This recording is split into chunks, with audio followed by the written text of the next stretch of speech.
السلام علیکم ورحمۃ اللہ وبرکاتہ۔ اللہ والوں، ہم سب کی ہے یہ التجا، دم نزا لب پر ہو یا اللہ، تیرا اور تیرے حبیب کا تذکرہ جنہیں تو نے حوض کوثر عطا کیا۔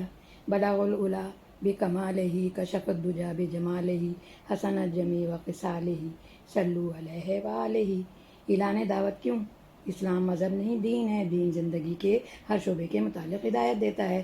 اسلام کا کام سسٹم چینج کرنا تھا۔ جو سسٹم اسلام کے خلاف ہیں ان کو بدلیں تاکہ مومن، منافق اور کفر واضح ہو جائے۔ اسلام نظام زندگی ہے۔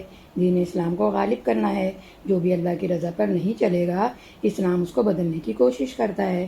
صلی اللہ علیہ وسلم بازاروں اور تجارتی قافلوں میں جاتے، صبح سے شام تک لوگوں کو دین کا پیغام دیتے۔ لوگ جھٹلا رہے تھے۔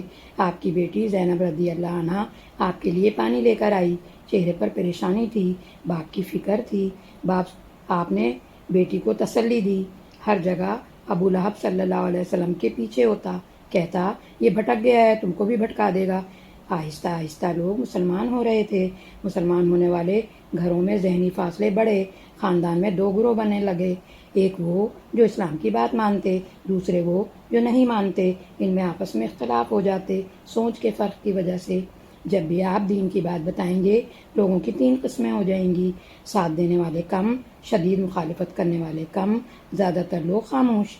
سیرت کو سمجھ کر اس پر قائم رہیں، ہمیشہ کی حسین زندگی میں شامل ہو جائیں۔ اللہ ہماری مدد کرے اور آسانیاں دے۔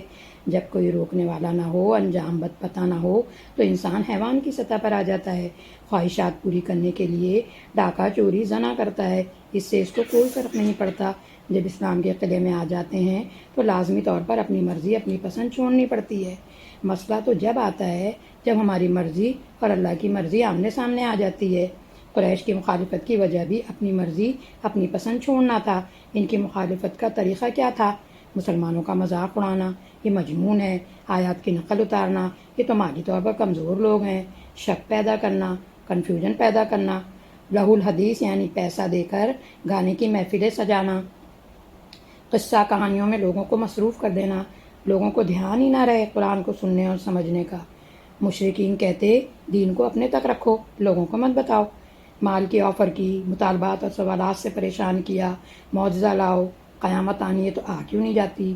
تم اتنے غریب کیوں ہو؟ تمہارے پاس مال کیوں نہیں آتا؟ صلی اللہ علیہ وسلم کی مخالفت میں قریش کے لوگ جمع ہونے شروع ہو گئے۔ ابو لہب، ابو جہل کا گروپ بن گیا۔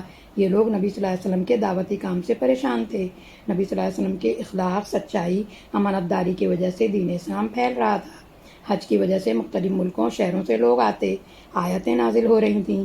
صلی اللہ علیہ وسلم صحابہ کو آیاتیں سناتے، صحابہ اس کو لکھ لیتے اور عمل کرتے۔ نبی صلی اللہ علیہ وسلم اور صحابہ دین کا پیغام حج کرنے والوں کو دیتے جاتے۔ اس سے مشرکین مکہ کی بے چینی بڑھتی چلی گئی۔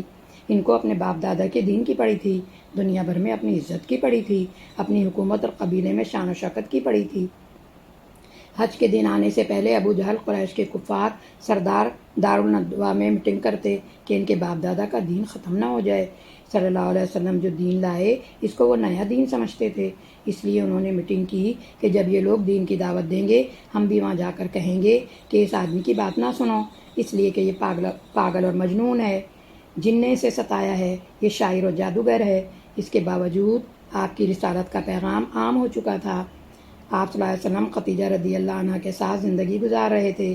خدیجہ رضی اللہ عنہ سے قاسم، عبداللہ جن کا لقب طاہر و طیب تھا، زینب، رقیہ، ام کلثوم، فاطمہ رضی اللہ عنہ پیدا ہوئیں، اور ایک بیٹا ابراہیم ماریہ علیہ السلام سے پیدا ہوا۔ جب آپ نبی صلی اللہ علیہ وسلم بنے تو یہ سارے بچے چھوٹے تھے۔ عرب کلچر میں لڑکوں کی اہمیت تھی۔ آپ کے تینوں صاحبزادوں کا انتقال بچپن میں ہو گیا۔ نبی صلی اللہ علیہ وسلم کے بیٹوں کا جیسے ہی انتقال ہوا، مشرکین مکہ کہنے لگے یہ جڑ کٹا ہے، اس کی نسل ختم ہو گئی۔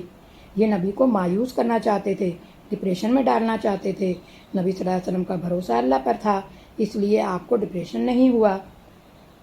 اسی موقع پر سورہ کوثر نازل ہوئی، جس میں دو خوشخبریاں دی گئیں۔ ایک کوثر نہر کی، قیامت میں نبی صلی اللہ علیہ وسلم اس حوض کوثر سے اپنے امتیوں کو پانی پلائیں گے، سوائے بدعتی لوگوں کے جنہوں نے دین میں اپنی مرضی سے نیکی سمجھ کر کام شروع کر دیے، جبکہ دین تو مکمل ہے۔ دین میں ہم نہ اپنی مرضی سے کچھ داخل کر سکتے ہیں اور نہ نکال سکتے ہیں۔ دوسری خوشخبری اللہ تعالیٰ نے کہا گھبرائیے مت، یہ جو آپ کو ابتر یا جڑ کٹا کہتے ہیں، انہی کی نسل تباہ ہو جائے گی۔ اسی طرح اللہ تعالیٰ آپ کو تسلی دیتے ہیں اور آپ کے ایمان کو مضبوط کرتے چلے جاتے ہیں۔ اللہ نے آپ کو خیر کثیر عطا کیا۔ کفار مکہ نے کہا اور ابو لہب نے بھی طعنہ دیا کہ آپ کا تو نام لیوا ہی نہیں بچا۔ آپ صلی اللہ علیہ وسلم اللہ کے فیصلے پر راضی رہے۔ جو بھی اللہ کے فیصلے پر راضی رہے گا، اللہ دنیا اور آخرت میں اس کا بھلا کرے گا۔ آج بھی نبی صلی اللہ علیہ وسلم کے کتنے جانثار اور نام لیوا دنیا میں موجود ہیں۔